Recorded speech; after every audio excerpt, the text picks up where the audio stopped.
कंचन traders, बेहतरीन उच्च स्तरीय मार्बल्स और ग्रेनाइट के लिए संपर्क करें कंचन ट्रेडर्स। सेल्स के साथ फिक्सिंग की सुविधा भी उपलब्ध है। घर को डेकोरेट करना हो, फर्नीचर्स को नेक्स्ट लेवल लुक देनी हो, दफ्तर को टॉप क्लास बनाना हो, कंचन ट्रेडर्स। उद्घाटन पत्रों पर लिखवानी हो, पूजा के लिए मार्बल्स चाहिए या ग्रेनाइट की मंदिर बनवानी हो, कंचन ट्रेडर्स आपको देता है उचित दामों में सबसे बेहतरीन टॉप क्लास मार्बल्स और ग्रेनाइट। तो फिर देर किस बात की, आज ही पधारिए और अपने घर फर्नीचर और दफ्तर को दीजिए ग्रेनाइट और मार्बल्स वाली शान। कंचन ट्रेडर्स, बल लाइन जंक्शन के करीब, कैलिकट रोड और सिप्पी घाट, जोड़ा किलन के पास। कंचन ट्रेडर्स।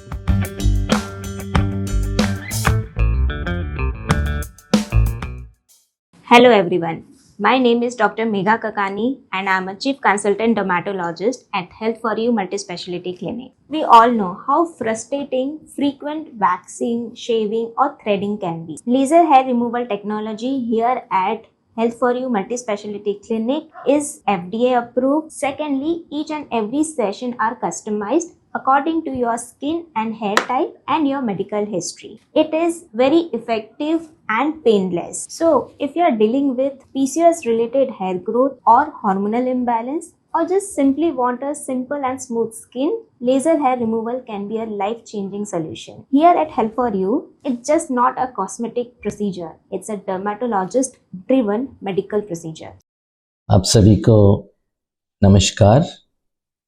पहले तो मैं न्यूज़ अंडमान 24/7 को धन्यवाद देना चाहता हूँ, प्लस सुनीता जी जो यूट्यूबर है वो भी आज आई हुई है हमारा ये प्रेस ब्रीफिंग को कवर करने के लिए।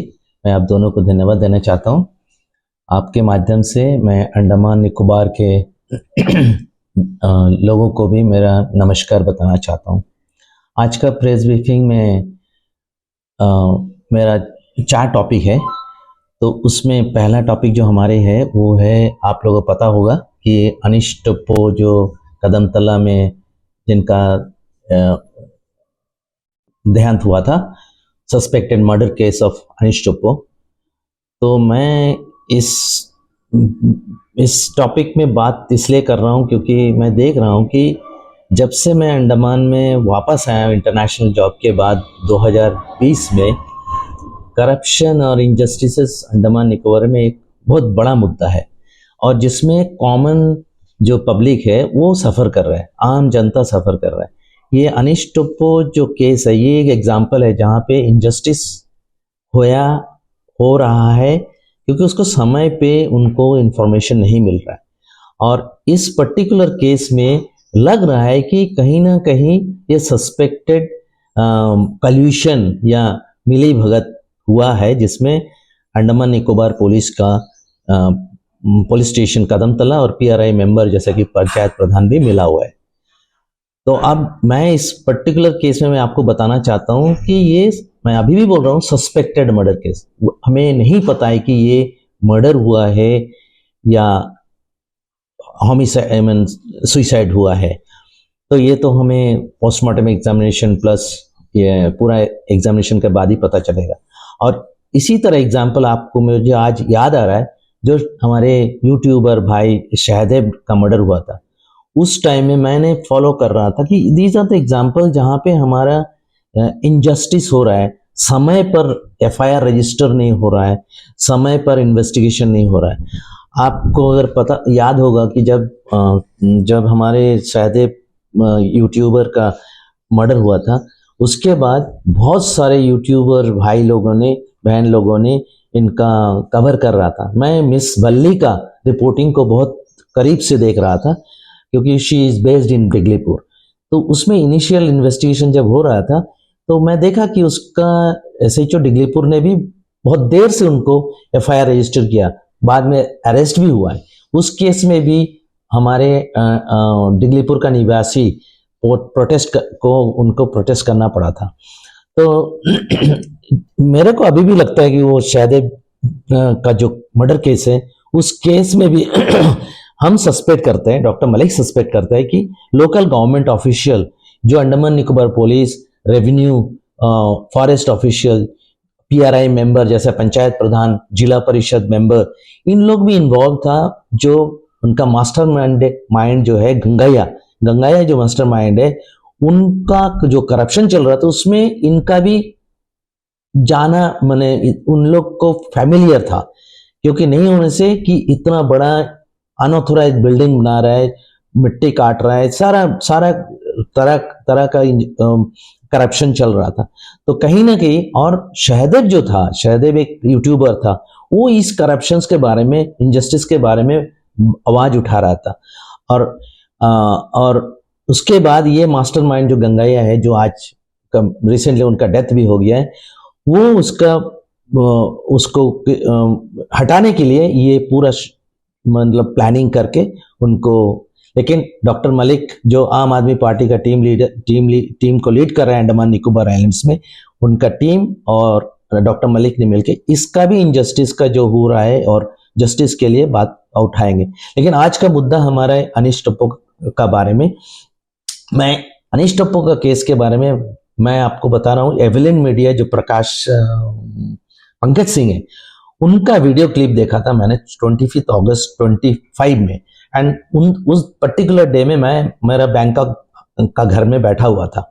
मैं जब देखा वो वीडियो देखने के बाद मुझे लगा कि मुझे सस्पिशन हुआ कि इसमें कुछ ना कुछ तो सस्पिशंस मुझे लगा, क्योंकि और इसमें ये मुझे पता चल गया कि ये पर्टिकुलर केस को कोई फॉरेंसिक मेडिसिन स्पेशलिस्ट को ही करना चाहिए, तभी उनको पता चलेगा एग्जैक्ट कॉज ऑफ डेथ, किस लिए उनका डेथ हुआ, और एसोसिएटेड फैक्ट्स मतलब उसके साथ क्या फैक्ट्स है वो भी पता चलेगा। और ये सुइसाइडल हैंगिंग है या होमिसाइडल हैंगिंग है, मतलब मार के हैंग किया है या खुद जाके हैंग हुआ है। तो मैंने इमीडिएटली पंकज सिंह को कॉल किया और मैंने बोला है उनको पेरेंट्स को बोलो कि वहां पे कदम तलब PHC में उनका पोस्टमार्टम ना करे, क्योंकि वहां पे जो PHC डॉक्टर है, he is not experience to do, ये कोई स्पेशलिस्ट ही होना चाहिए, फॉरेंसिक स्पेशलिस्ट। तो ये कहाँ पे है? ये है आपका एनिम्स में, हमारा जो मेडिकल कॉलेज है अंडमान निकोबार आइलैंड्स में। तो मैं इसलिए क्यों सोचा है कि इसमें सस्पिशन है, क्योंकि मैं खुद पोस्टमार्टम एग्जामिनेशन करता था, जिसमें मर्डर केस मैंने किया, रेप केस मैंने किया, सुसाइड केस जब मैंने PHC CHC हॉस्पिटल में जब पोस्टेड था 1986 से 96, प्लस मैंने इंटरनेशनल असाइनमेंट जब था मेरा 1996 से 2020 तक, जब तक मैं अंडमान वापस नहीं आया, मैं बहुत सारा टीम में ज्वाइन किया था अब्रॉड में। मैं आपको एक इंसिडेंट बता रहा हूँ कि जो मैं 2002 में जो बाली बॉम्ब ब्लास्ट हुआ था इंडोनेशिया में, उसमें I was part of the body identification team. उसमें 202 लोग का डेथ हुआ था। उस सारे बॉडीज को इन्वेस्टिगेशन करके उनका आइडेंटिफाई करने के लिए भी मैं था। तो मुझे मेरा पर्सनल एक्सपीरियंस से मुझे लगा कि there must be something wrong in that particular, जो भी हैंगिंग हुआ है या नहीं हुआ है, यहाँ पे सस्पेक्टेड मर्डर है। तो इमीडिएटली मैंने क्या किया, पंकज सिंह को मैंने कॉल करके बोला कि उनको पेरेंट्स को बताओ कि पोस्टमार्टम एग्जामिनेशन PHC में ना करें, उनको पोर्ट ब्लेयर में बॉडी को लेके आए या तो फिर फॉरेंसिक टीम को पोर्ट ब्लेयर से कदम तला भेजे। और मैं क्या किया, उसी वक्त मैंने 25 अगस्त को ही रात को मैंने एक चिट्ठी लिखा हमारा DGP सर को अंडमान निकोबार आइलैंड्स के। उनको मैंने बताया कि 2 ऑप्शंस है, एक तो पेशेंट मैंने बॉडी को पोर्ट ब्लेयर में भेजिए और पोस्टमार्टम करे, या तो नहीं करे, या तो फिर टीम को PHC में भेज के वहां पे करे। तो आप लोगों को पता होगा इस केस में भी एजिटेशन हुआ, प्रोटेस्ट हुआ। प्रोटेस्ट होने के बाद फिर बॉडी को पोर्ट ब्लेयर भेजा गया और पोर्ट ब्लेयर भेज के पोस्टमार्टम हुआ। एंड इंटरेस्टिंग बात यह है कि पोस्टमार्टम हुआ, उसके बाद एक FIR रजिस्टर होता है और एक जेंटलमैन को अरेस्ट भी करता है जो रिलेटेड टू वहां का प्रधान का। तो ये फैक्ट है कि जिस दिन सेम हुआ आपका हमारा शहदेव का केस में भी, जब FIR नहीं हुआ, FIR बाद में हुआ, जब पोस्टमार्टम हो गया उसके बाद FIR हुआ, उसके बाद उनको अरेस्ट भी किया। तो अब क्या हुआ कि इन लोग पहले दिन FIR नहीं किया था। अनीश टप्पो का मर्डर के केस में 25 तारीख को हैंगिंग हुआ, जो एविडेंस था उसमें FIR नहीं हुआ था, लेकिन इमीडिएटली जब पोस्टमार्टम होने के बाद ही किया। तो इसमें लोगों को और सस्पिशन बढ़ गया है कि यहाँ पे कुछ ना कुछ गड़बड़ी चल रहा है। और बाद में ये भी पता चला कि जो अरेस्टेड इंडिविजुअल है वो क्लोज रिलेटिव ऑफ द हमारे जो लोकल पंचायत प्रधान का रिलेटिव है।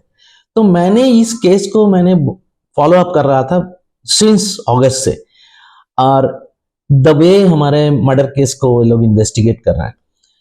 तो मुझे ये भी पता चला, मेरे को बहुत सारे फोन भी आए कि लोग हैप्पी नहीं है, और मैं ये बोल भी रहा था कि आप कुछ बोल भी नहीं रहे हो इस केस के बारे में। मैंने बोला देखो, मैंने केस के बारे में मैंने रिक्वेस्ट किया था और वो कंसिडर किया है, इसके लिए मैं धन्यवाद देता हूं हमारा डीजीपी सर को कि उस केस का जो बॉडी का डेड बॉडी का जो पोस्टमार्टम हुआ था वो एक्सपर्ट से करवाया गया, एनिम्स का फॉरेंसिक मेडिकल टीम ने करवाया।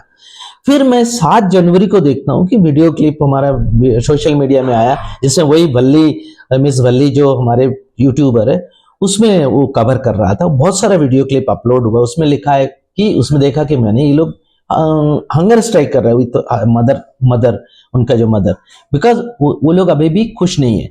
तो ये सब देख के मुझे लगा कि ये बहुत कॉम्प्लेक्स केस, जटिल केस है। तो मैंने सोचा कि नहीं, मैं 9 जनवरी को फिर से एक चिट्ठी लिखा हमारा डीजीपी सर को। तो मैं उस चीज में 2 चीज लिखा है कि क्योंकि ये जो अनहैप्पीनेस है इसको तभी सॉल्व होगा जब लोगों के पास सही इंफॉर्मेशन आएगा। तो मैंने बताया कि एक प्रेस ब्रीफिंग करना चाहिए SP north and Midland Andaman district, मैंने चिट्ठी में भी लिखा है। और दूसरा जो मैंने बोला कि ये केस को ट्रांसफर किया जाए हमारा either CID Andaman Nicobar police या तो सीबीआई को।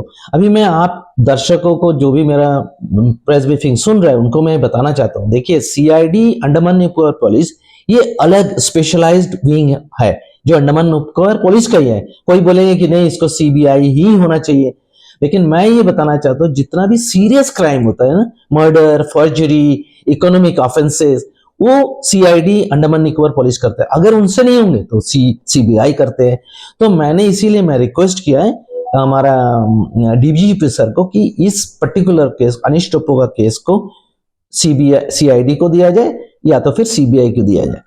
मैं आपको एक बात इस माध्यम से बताना चाहता हूं कि हमारा अंडमान निकोबार में एक dedicated CID Andaman Nicobar police team है। जो आप रिसेंटली आपको पता होगा कि हमारा एक्स एमपी आईएनसी का एमपी जो कुलदीप राय शर्मा जी को अरेस्ट किया था, उससे पहले उनका जो इन्वेस्टिगेशन किया था वो ये सीआईडी अंडमान निकोबार पुलिस ने ही इन्वेस्टिगेशन किया था। और उस इन्वेस्टिगेशन के बेसिस में इनिशियली आप लोगों को पता होगा कि उनका पासपोर्ट को जब्त कर लिया था। उसके बाद उनको बाद में अरेस्ट किया था, जिस अरेस्ट भी कहां से किया था, रितिका हॉस्पिटल से किया। इसका मतलब सीआईडी अंडमान निकोबार पुलिस अच्छा काम कर, मुझे लगा डॉक्टर मलिक आम आदमी पार्टी का टीम ले, उनको लगा कि अच्छा काम करते हैं। तो और आप लोगों को ये भी पता होगा कि ये जो मुद्दा कोऑपरेटिव बैंक का मुद्दा का जो करप्शन का मुद्दा, ये बहुत साल से हम लोग सुन रहे थे, I think for the past 10 years कि ये करप्शन चल रहा है, लेकिन nobody was dare to take this case up. ये कौन किया है आज का दिन में, हम इसीलिए CID Andaman Nicobar police under the leadership of our DGP कि ये केस को सुलझाया और अरेस्ट किया। आज का दिन में उनका केस चल रहा है और जेल में है। तो इसीलिए मैं कॉन्फिडेंट हूं कि हमारे डीजीपी सर प्रेस ब्रीफिंग भी करवाएंगे और इस ट्रांसफर करेंगे either CID police Andaman Nicobar police या तो सीबीआई को। एक्चुअली मेरा एक मीटिंग था, कल होने वाला था, लेकिन डीजीपी सर बहुत बिजी थे तो उनको अपॉइंटमेंट नहीं मिला। आज मेरा मीटिंग है, मैंने पर्सनली आज शाम को मिलके ये दोनों मेरा जो रिक्वेस्ट है मैं पर्सनली रिक्वेस्ट करके मैं सोचता हूँ इसका सही इंफॉर्मेशन हम लोग को पता चलेगा कि एक्चुअली अनिश टोप्पो का केस में क्या हुआ, ये होमिसाइड था, सुइसाइड था या फिर उनके साथ कोई टॉर्चर हुआ था। सारा डिटेल हमें पता चलेगा अगर ये केस हमारे सीआईडी अंडमान निकोबार पुलिस के हाथ में दिया जाए। विद दिस मैं इस अनिश टोप्पो के बारे में इतना ही कहना चाहता हूँ। Thank you very much.